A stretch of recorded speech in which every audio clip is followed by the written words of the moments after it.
хөвч төрдөг байж.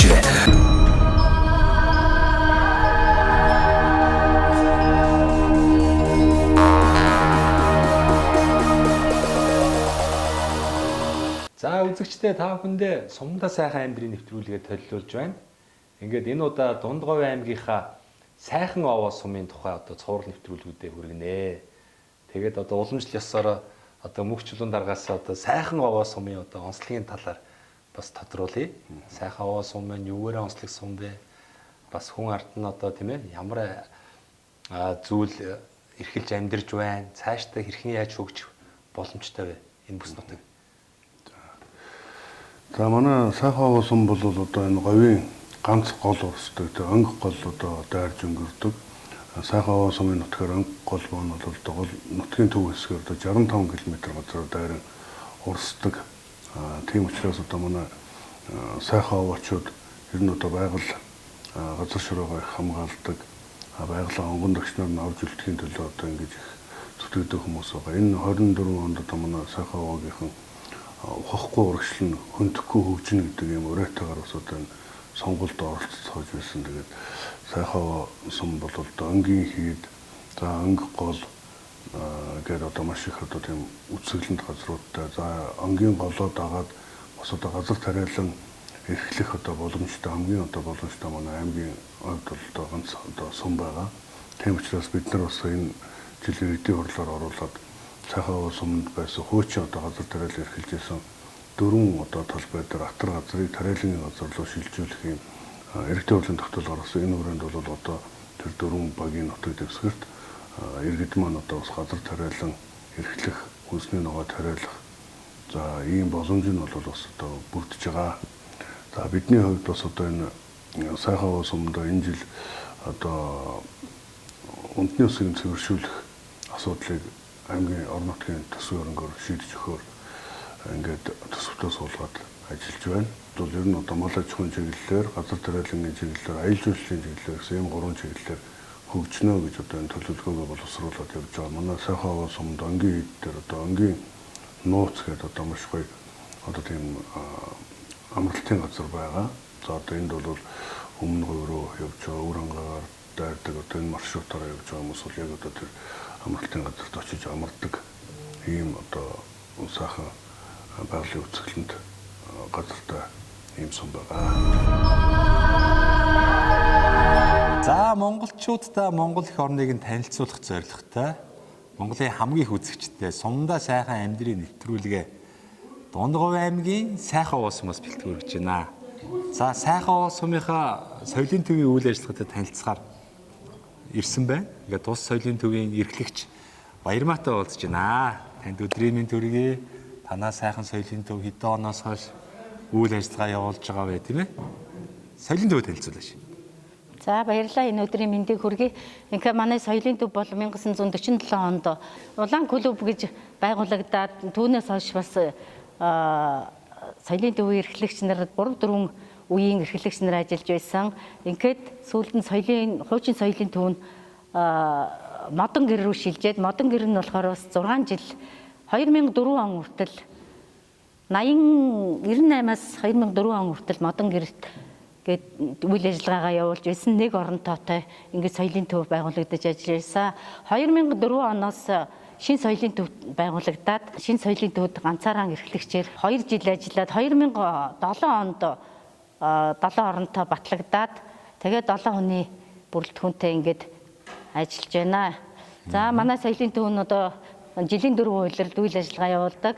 За номын сан орон нутгийн судлах танхим дуу хөгжмийн гэсэн кабинетуудтай. Энэ бас соёл спорт цогцлбор гэсэн нэртэйгээр бас спортын үйл ажиллагаа бас хамтран зохион байгуулдаг.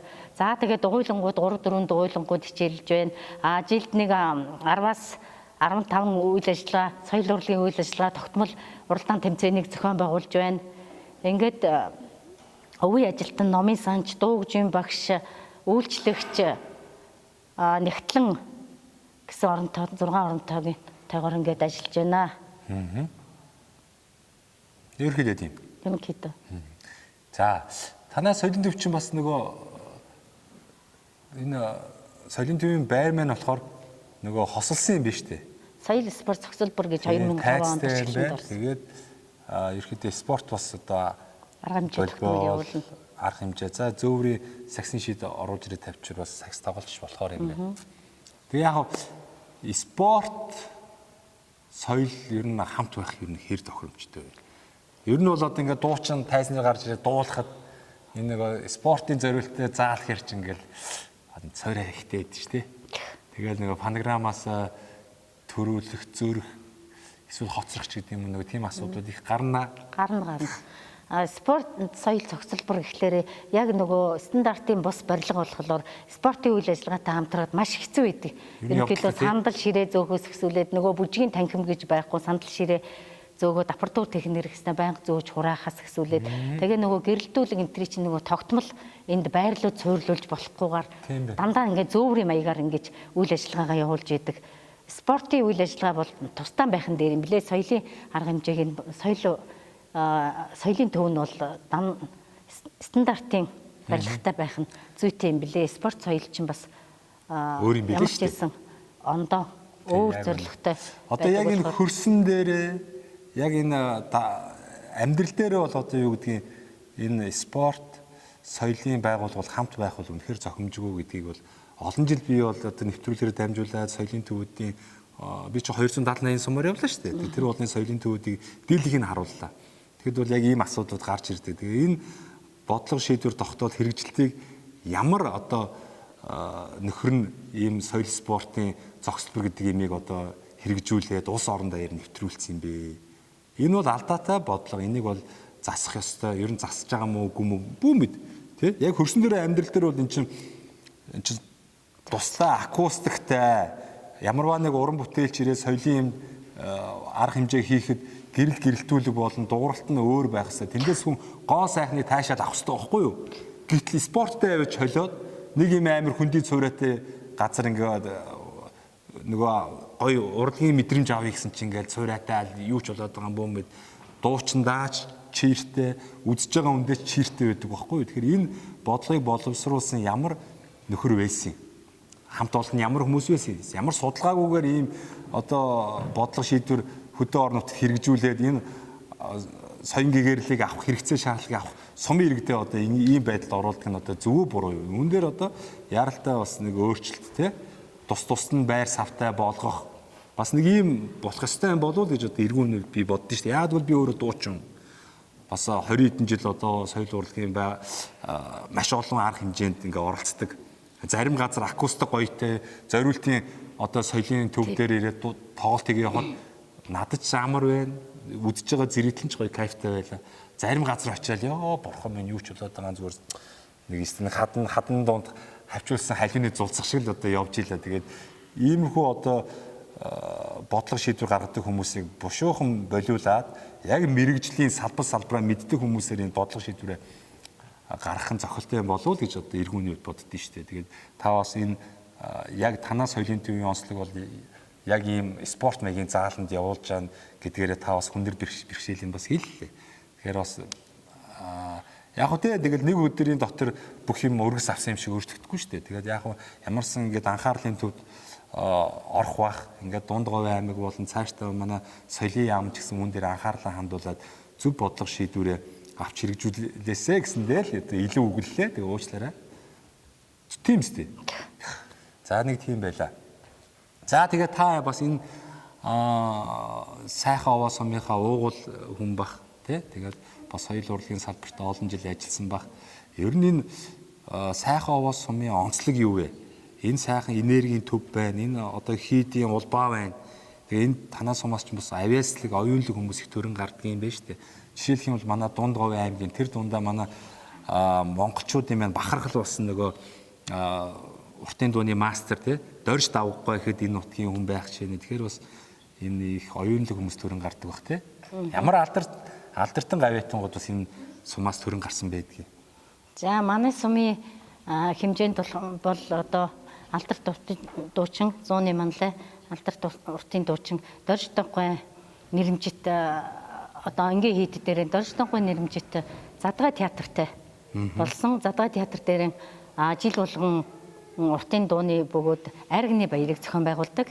2024 онд болохоор Айрагны баярын сая ивент арга хэмжээ гэж зохион байгуулсан. Улсын хамгаалттай ангийн хий дээр бас алдартай бас Шаазан хотын тойр би манай суманд Шаазан хотын тойр нь болохоор өвөг дээдсээс уламжлагдж ирсэн тийм тойр одоо сумаас 20 км-т Шаазан хотын тойр байдаг. Ангийн хийд нь болохоор сумаас Чанхурд 19 км-т зүүн баруун ангийн хийд гэж 2 хийд байсан. Тэгээ мянган лам нар хурж хуралддаг байсан тийм түүхтэй. Одоо ангийн хийдийнх нь байгалийн үзэсгэлэнтэй юунууд дээр нь бас 3 баазтай жуулчны бааз үйл ажиллагаагаа явуулж байна. За тэгээ соёлын төвийн хамт олон маань бас сайхан овоо сумынхаа ирээдүйн хүүхд багчуудыг соёл урлагаар хүмүүжүүлэх, за тэдний авиасыг хөгжүүлэх тал дээр тасралтгүй үйл ажиллагаа явуулж байгаа бох тий. Ямар секс дугуулангуудыг бас явуулж гин хүүхдүүд хэр хамрагдал бас хэр байна тий. Манай сумын дуу хөгжмийн багш нь Отгон Тэмрэлийн Азия гэд багш бий. Тэгээд ямар ч гэсэн жилд нэг 4 төрлийн дугуйлан хичээлүүлж байна. Морин үрийн дугуйлан явагдаж байна. Уртын дууны дугуйлан явж байна. Хөгжмийн дугуйлан хичээлж байна. Бүжгийн дугуйлан бас хичээллүүлж байна. Нийт энд чинь 42 хүүхэд энэ жилийн байдлаар 24 оны байдлаар 42 хүүхэд хамрагдаад байж байна.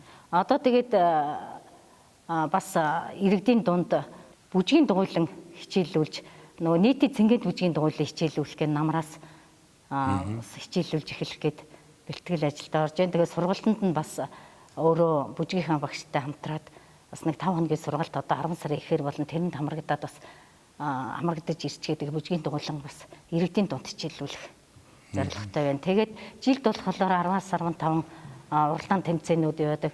Монгол улсын соёлын тэргүүний ажилтан Адягийн нэрэмжит уртын дууны уралдааныг бас жил болго уламжлан зохион байгуулж байгаа.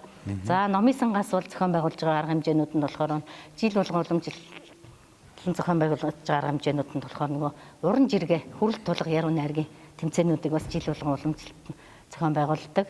За тэгээд бяцхан микрофон, бяцхан мис гэх мэтчлэн дууны уралдаануудыг бас хүүхдийн дунд жил болгон зохион байгуулагдаж уламжлагдаад ирсэн байгаа. За сайн байцгаана уу. За өмнө жил буюу 2023 онд болсон уран жиргээ буюу уран уншлагын тэмцээнд тэргүүн байр болсон ганцхан ээжтэй унших шүлэг жүлгээ та нарт уншиж өгье. Ганцхан ээжтэй унших шүлэг. Намрын уулнаа буг урамтхыг сонсоорой. Намайг ухаачхыг үзэх гэж ижи минь та урт наслаарэ. Менцуудан иш таныг би ганцхан л удаа жаргасан. Магадгүй тэрнээс хойш дандаа л заваасан. Ганцхан намайг л гэж ижи та газар дээр хичнээн мэрэгжил сольдог юм бэ. Баривчийг минь эсгэж хурмын өмсгөл чимэглэж балчраас минь өдийг хүртэл та ойдлчин явлаа. Хотож манлын хувилгаан ийм байдаг юм уу гэлтэй. Орон дээрийн намайг бүлээрч хонох болгонд дэлхийд хамгийн сайн эмч таал байлаа. Аягаан эвдэн эрхэлж ядсан намайг аргацсандаан алиалагч болж өмнө минь эргэлдэн. Үсэг бичих гээд бүдэл цөхөд суухт минь алдаатай байхад нь улаан цай монц тавьдаг багш явлаа. Цаг оройтсон болзооноос эргэж ирэхэд цагдаа эсвэл үүдний манаач сар нарны ээлжгүй гал сахисан тогоож сангийн бойфорт арц өгүүлж майн уншдаг лама шүхэр тэнгэрийн доор алдаж эндэх тоолонд минь шүүхийн тогтоол уншдаг яллагчин та мөртлөө даамай хаартан анел хിവэрээ давч заалтсан өмгөөлөгч болж зовлонгоос намайг суллана. Жигжид бурхныг олон мотортой гэлцэн жижигхэн энэ биетэн түүнээ солон гартай. Ижи гэж дуудах болгондоо баярлдаг. Ижил хідэн өрстэй. Урт насалж хайрал. Баярлаа. Манай нэвтрүүлгийн өрөө зорилго сумдаа сайхан амьдрыг зүрэлдэг тий. Тэгээд сумдаа сайхан амьдрахын тулд залуучууд маань бас ажлын байртай байх хэрэгтэй. Дээрээс нь чөлөө цагаа зөв боловсон тий хөгжилтэй цэнгэлтэй өнгөрүүлэх хэрэгтэй гэдэг утгаараа манай сумдуудын маань соёлын төв бол одоо маш их хэрэгцээ шаардлага өндөртэй ийм байгууллага. За үүнийг бол одоо төр засгаас нь ч гэсэн сайхан харж ойлгох ёстой. Залуучуудыгаа одоо чөлөө цагийг зөв боловсон өнгөрүүлэх чиглэлээр за өдөр болгон биш юм аа гэхэд одоо 7 хоногтоо нэг тогтсон өдөр ч гэдэг юм уу бүжгийн цэнгүүн ч гэдэг юм уу тий сайхан ардын авестууд нь дуугаа дуулцдаг залуучууд нэг диско болон одоо нэг шогшоод бүжиг энтрээ хийчдэг тий ийм одоо хэлбэрийн одоо үйл ажиллагааг бол сумдууд маань бас их зохион байгуулд юм байна л да. Тэгэхээр танаа сумын хувьд гэх юм бол бас байнгын тийм одоо нэг 7 хоногийн нэг өдөр ч гэдэг юм уу тийм дуун цэнгүүн одоо бүжиг танц зохион байгуулдаг уу яадаг вэ? Залуучууд руугаа чиглэсэн бас ямар үйл ажиллагааг бас явуулж байна? За залуучуудын дунд бол бас дууны уралдаанууд маш их дуулж байна. Морины тухай дууг хэнд сайн дуулах вэ гэсэн уралдаануудыг зохион байгуулна. Тэгээд 14 хоногт нэг удаа бүжиг зохион байгуулна. Цэнгэнт бүжгүүдийг зохион байгуулна. Тэгээд тэр дунд бол хөтөлбөртэй караоке, цэнгүүн гэсэн 17 сард 2 удаа уламжлалт болгож зохион байгуулад зар сурталчилгаагаа тавиад ингээд зохион байгуулаа явагдаж байгаа. За ахмадын зүгээс болохоор ахмадуудын дунд бол сар бүр нөгөө дуун цэнгүүн нэг бас тогтмол зохион байгуулж байгаа. За тэгээд урлаг уран сайхнаас гадна нөгөө спорт соёл зохицолбор гэдгээр нь бас уралдаан тэмцээнүүдийг бас соёл урлагийнхаа арга хэмжээний завсар зайгаар бол тэмцээнүүдийг бас залуучуудын дунд волейболын тэмцээн, шатрын тэмцээн, теннисний тэмцээнийг бас уламжлалт болгон зохион байгуулдаг. Энэ бол бас жилд бол нэг 10-аас 15 удаагийн үйл ажиллагаанд бас зохион байгуулагдаад хамтраад ингээд зохион байгуулагдаад явдаг. Иймэрхүү арга хэмжээнүүдийг бол тогтмол зохион байгуулж байна. За одоо таны бас хувийн үзэл бодлоо сонсохыг хүсэж байна. За 330 сум байна тий. Сумдуудын соёлын үйл ажиллагаа явуулдаг байгууллага ер нь цаашдаа ямар хэлбэрээр одоо үйл ажиллагаа явуулаар одоо хөрсөн дээр нийцсэн сумын бас ард иргэдэд хүртээмжтэй байх бол та ингээл бас ингээ олон зүйл олж харж байгаа шүү дээ. Бусад сумын соёлын төв болон за нийслэл төв газрын бас соёл үйлчлэгийн байгууллагуудыг ингээл анзаарч хардаг баг. Сумд бас юу дутагдж байна? Яавал сумын одоо ард иргэд маань соёлын үйлчлэгийг бас одоо энэ тогтсон байгаа хэлбэрээс арай өөрөөр илүү сайхан хүртээмжтэй авах болоо юу нэммээр байна? Бас ямар зүйлийг хасмаар байна бас. Тэр талаас одоо энэ эрхлэгчийн албан тушаалд одоо олон жил ажилласан соёлын төв дээр олон жил ажилласан хүний бас нэг үзэл бодол санаа бодол байдаг баг.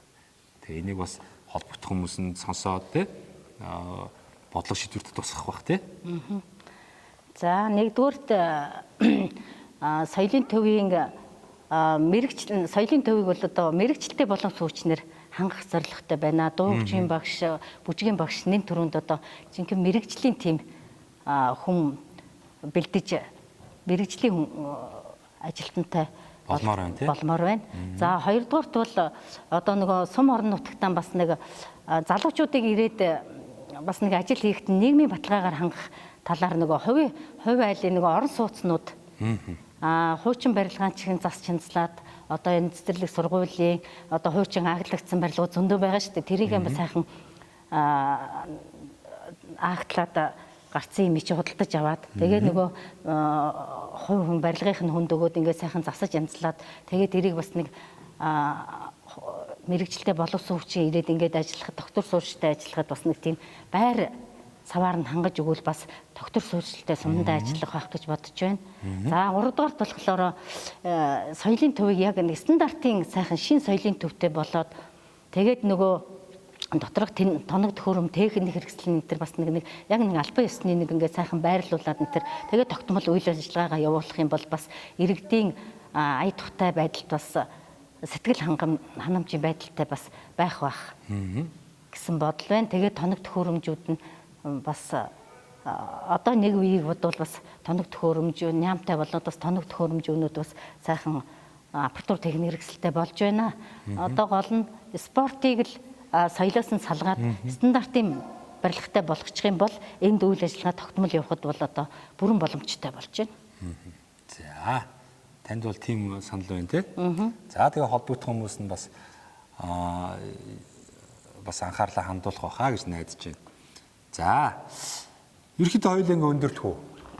Өөр ярих юм байсан уу? Болно. Энэ завшааныг ашиглаад идэх шиг. Болно. Одоо ч тэгээ ерөнхийдөө нэр мэрэгжлийн боловсон чи юунууд л болж хол байна л да манайд бол.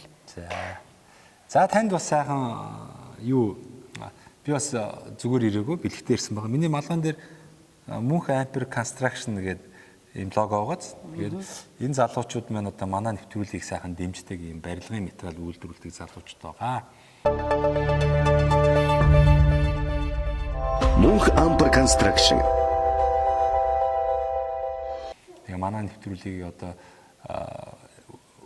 нэвтрүүлгийн зочноор оролцдог тий сум орнуудтай сайхан байшин бүтээн байгуулалт хийж байгаа хүмүүсийг дэмжээрэй гэд 10% хөнгөлтийн одоо ирэх олгож байгаа. Тэгээ та одоо өөрөө хувийнхаа сайхан хашаа байшин томруулъя, хаус барья, сайхан гараж өргөтгөл хийх юм бол одоо бас хандаж болно. Танд 10% одоо хөнгөлтийн эрхийг олгох юм одоо байгууллага дээрээ ч байж болно. Одоо ингээд танах бол ялангуяа ийм заал маягийн одоо байгууламж байгаа учраас тийм заалныхаа дуу акустикийг бас шингээх энэ төргээл бас засвар үүсгэгээл одоо мунтахгүй дээ. Тэгээ зөндөөл юм байгаа бах. Тэгээ шинэ бүтээн байгуулалт хийдэг ч гэдэг юм уу. Байгууллагынхаа бас бүтээн байгуулалт нь бас хэрэгжилж болно тий.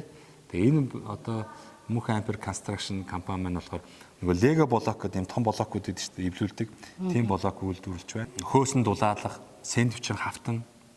За тэгээ барилга заслын одоо дотор гадар бүх төрлийн эмүс будгуудыг үйлдвэрлэж байна. Чулуун будгийг үйлдвэрлэж байна. За тэгээ байшин барил байгууламж барихад шаардлагатай бүхий л материалыг Монголд одоо чанартай хямд үйлдвэрлэх юм зорилготой залуучууд байгаамаа. Тэгээ эдгээр одоо их оромж залуучууд маань бас нэвтрүүлгийн чи оролцогч нарыг дэмжээ гэдэг юм боломж олгосон. Тэр эрхийг танд өгье. За баярлалаа.